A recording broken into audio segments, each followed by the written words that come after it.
continuons notre cheminement spirituel avec le Maître, notre Seigneur Jésus-Christ. Mais juste avant d'avancer sur les pas du Christ, ou encore juste avant, nous attarder un petit peu sur l'Évangile. Permettez que je regarde avec vous la première lecture tirée de la lettre de Saint Paul apôtre aux Thessaloniciens, chapitre 4e. Ça fait un bon temps depuis que l'apôtre Paul nous invite à faire une expérience spéciale avec lui, mais surtout avec la parole de Dieu. Ou encore une expérience spirituelle, surtout le peuple thessalonique, que Paul gagne une affection spéciale pour ce peuple. Un peuple avec qui il était passé un bon moment dans un temps de prédication et un peuple que il était instruit. Alors Paul exhorte chaque jour ce peuple à être bon, à prendre le bon chemin, à garder vivante la parole qu'il a recevoir par la proclamation de l'Évangile. Et il annonce pour ce peuple ce qui est essentiel, à la fois à ce qu'ils croient, mais surtout en qui ils professent leur foi. Et Jésus, ce qu'il annonce et ce qu'il nous apporte comme l'essentiel de notre vie, autrement dit pour notre vie, c'est de travailler afin que nous ayons la vie et la vie éternelle. Alors, Paul attire notre attention, nous aussi, à ce qui est essentiel dans le Seigneur. Ce qui est essentiel en Dieu, c'est ce que nous pouvons vivre avec lui dans l'aujourd'hui de notre vie. Faites-vous proche de Dieu et soyez dans l'intimité de votre Dieu au quotidien de votre vie. Faites en sorte que dans tout petit détail dans la vie nous, li chita sous sa bon Dieu voulait, pour que au soir de la vie, quand viendra le jour de la résurrection, nous sommes capables de la vie qui ne peut jamais finir, Jean, Jésus promet. Dans l'évangile, nous sommes écoutés là, Jésus, ou bien l'évangéliste Saint Luc, retracé pour nous une histoire assez extraordinaire. C'est d'abord Jésus qui vient. Est-ce que c'est pour la première fois? Peut-être, ou peut-être pas. La Kaili.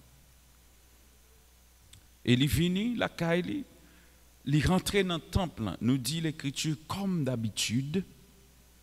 Il rentrait dans la synagogue là, et c'était le jour du sabbat.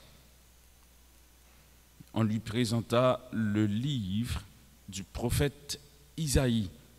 Alors, ça qui doit attirer l'attention, pourquoi c'est à Jésus qu'il a présenté le livre du prophète? Sagement, Jésus levé, il fait lecture, il y a le chita. Mais la parole de Dieu nous dit que tous yeux fixés sur Jésus, il y a tant qui ça Jésus pral dit. Alors, plus loin, nous pourrons le comprendre pour qui ça. Dans un premier temps, il a présenté le livre prophète Isaïe à Bali. Et en second temps, tout le monde chita et a regardé. L'évangile l'a dit que Jésus dit, lorsque il a commencé à regarder Jésus, et Jésus prend la parole, il dit cette parole de l'évangile que nous s'entendons là, ou bien de l'écriture que nous s'entendons là, c'est jeudi à l'y accompli. Et tout le monde commence à rendre témoignage. Ils sont étonnés. On t'y crasse, déranger tout. Parce que c'est peut-être naturel. On connaît moun ça, on grandit avec lui. ou elle, ou qu'on origine, ou qu'on race. Et quand vous regardez la personne en train de prendre le large, c'est me dit comme ça, ou bien moun apprend une dimension, un niveau qui dépassait peut-être ça ou même ou t'es qu'à imaginer et penser, ou commencer à dire tout, mais écoutez, qui là les guintans prend toute qualité. Je me souviens l'MT petit et d'habitude et qu'on allait en province avec nous aller dans la province, aller en dehors ou bien laisser vacances ou paraître en vacances. Il y a des gens qui étaient tout petit qui disent mais est-ce que c'est petit X Y là, est-ce que c'est un tel parce que soit ils ont grandi ou bien ils ont fait gros garçon ou bien ils ont différent. Mais pour Jésus c'est presque pareil mais autrement. Jésus avait un langage extraordinaire, rempli de sagesse, mais aussi avec une facilité. Jésus expliquait la parole de Dieu. Ce que voudrait dire cette portion de lecture. Et qu'on y a là, tout le monde commence à dire, mais écoute, est-ce que ce n'est pas petit Joseph là? Il n'y a même pas l'identité, le petit charpentier. Des fois, pour soit minimiser ou bien pour dire tout, mais ils sont étonnés de voir monde que vous veniez là où il est jeudi. Ou du moins, un petit peu différent, il n'y a pas tellement trop quoi dans où. Parce que c'est, il y a un côté sorti. Est-ce que vous savez que le plus souvent, c'est ce qui empêche un pile bagaille réalisé dans la vie ou bien dans la relation nous-mêmes avec le monde? Nous refusons d'accepter que bon Dieu fait merveille dans la vie X ou Y. Parce que tout simplement, nous connaissons côté le sorti. Ou bien il était un petit malheureux. Je dis, il vient prendre l'autre dimension. Ah, occupé. Qui est-ce? Côté le côté, qui ça peut diable? Et tant qu'on me dit, des fois, bon, non, pas t'espérer. On est habitué avec ça, là, non. Ah, occupé, pas t'espérer. Parce que nous avons refusé d'accepter bénédiction à grâce, bon Dieu fait dans la vie. Alors, et Jésus prend la parole pour lui dire, écoute, c'est sûr que vous allez me dire que médecin, guéris-toi toi-même.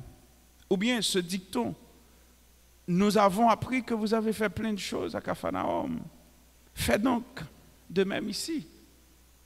C'est sûr, Jésus te fait un paquet de bagailles déjà. Et ce n'est pas pour sans raison que il a longé le livre là-bas et tout le monde attend. Il attend pour voir exactement est-ce que ça le fait de l'autre côté.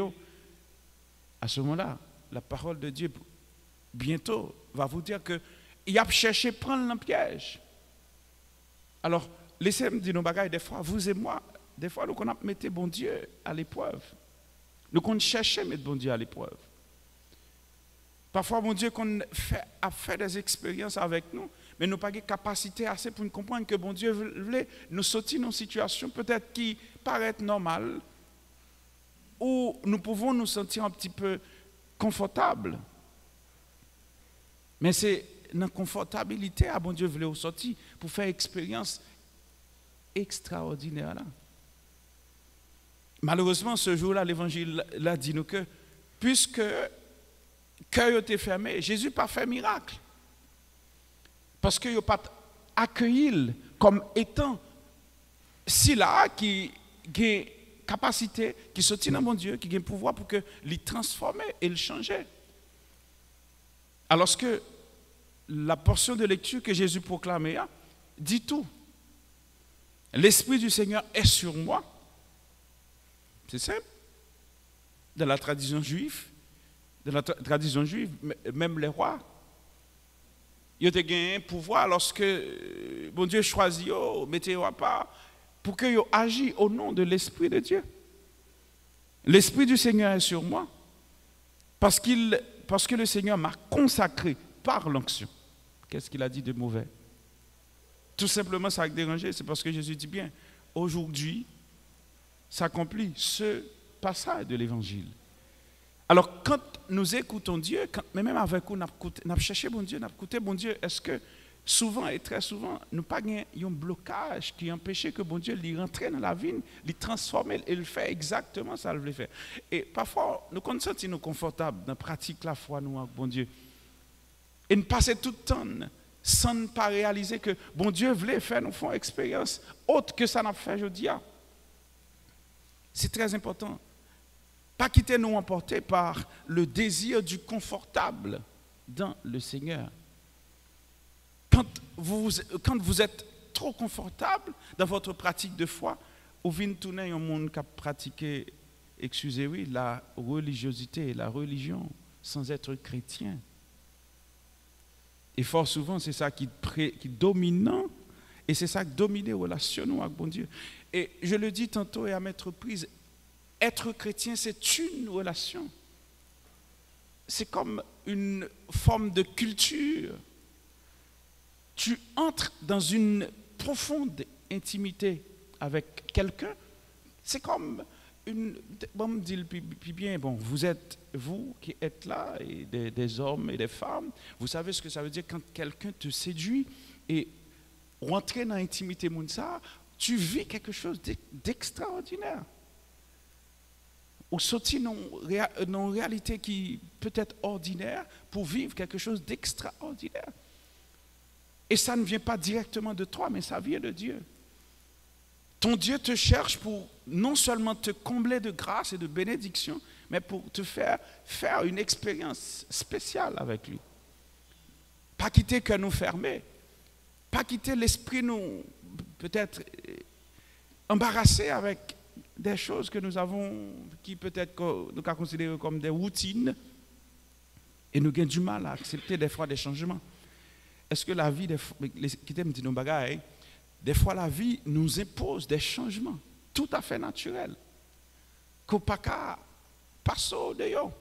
Et si on ne peut pas accepter, au fait, on va souffrir. Mais ce changement, ce n'est pas de façon personnelle qu'on fait, mais c'est bon Dieu qui a fait. Exemple. Jésus expliquait pour Mounio pour le dire que lorsque Élie, dans le temps Élie, la pluie pas tombé pendant 3 ans et demi, donc en réalité qui était passé et avec qui est-ce bon Dieu te fait expérience là, c'est avec la veuve de Sarepta qui t'a accueilli la Kaili, le prophète Élie. Et lorsque l'accueilli, il t'a demandé pour le faire une expérience spéciale avec seulement un verre, comment elle est là, farine avec un petit, comment dirais-je, l'huile que le te gagne. Des fois, mon Dieu voulait prendre une dimension pour le mener dans l'autre, mais c'est l'obéissance. Les gens de Nazareth n'étaient pas trop obéissants et ne voulaient pas non plus. Ils attendaient parler de Jésus. Bon, ils attendaient ça Jésus faire comme en nous est le café la Kaili. C'est comme avant même que le vini, ils ont bloqué. C'est tant que mon cap la prière bon Dieu, avant que le monde il dit pas quoi bon Dieu a fait ça pour moi. Maintenant sous pas quoi l'a fait pour demander. Sous pas croire que la situation que tu vis actuellement, c'est ton Dieu qui peut te sortir dedans. Comment on fait sortir? Il faut savoir que Dieu est capable de transformer et changer ta vie d'un claquement de doigts, mais seulement si vous acceptez de vivre selon volonté. Ne soyez pas comme les Nazaréens, incapables d'accepter Dieu, mais aussi difficiles à accepter l'essentiel ou bien le changement qu'apporte Dieu par son Fils. Alors on demandait, bon Dieu, même Jean avec Naaman, le Syrien, accepter, obéir seulement à la parole qui nous a été dite et prononcée pour que nous soyons libérés et sauvés ou encore guéris d'une situation misérable. Et c'est peut-être ce que je prononce pour notre peuple aujourd'hui, le peuple que, mais même avec nous formés à jeudi, les besoins pour que nous dociles entre les mains de Dieu. Surtout le peuple croyant que nous sommes, nous qui sommes des chrétiens. Le changement que nous attendons viendra par et avec les chrétiens. Pas besoin de passer par 4 chemins. La libération de notre cher Haïti, libération peuple ça, c'est chrétiens au capotel. C'est les chrétiens capables de vivre dans les mains avec la tête ensemble. Je dis ça chaque jour et je mets l'accent sur lui chaque jour pour accepter qu'on est que pas mieux que là où vivre dans les mains avec la tête ensemble. Pas un main hypocrite.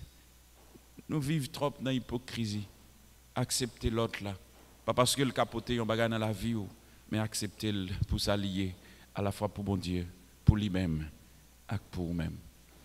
Que Dieu vous bénisse qu'il nous accorde la grâce d'être dociles à l'écoute de sa parole. Amen.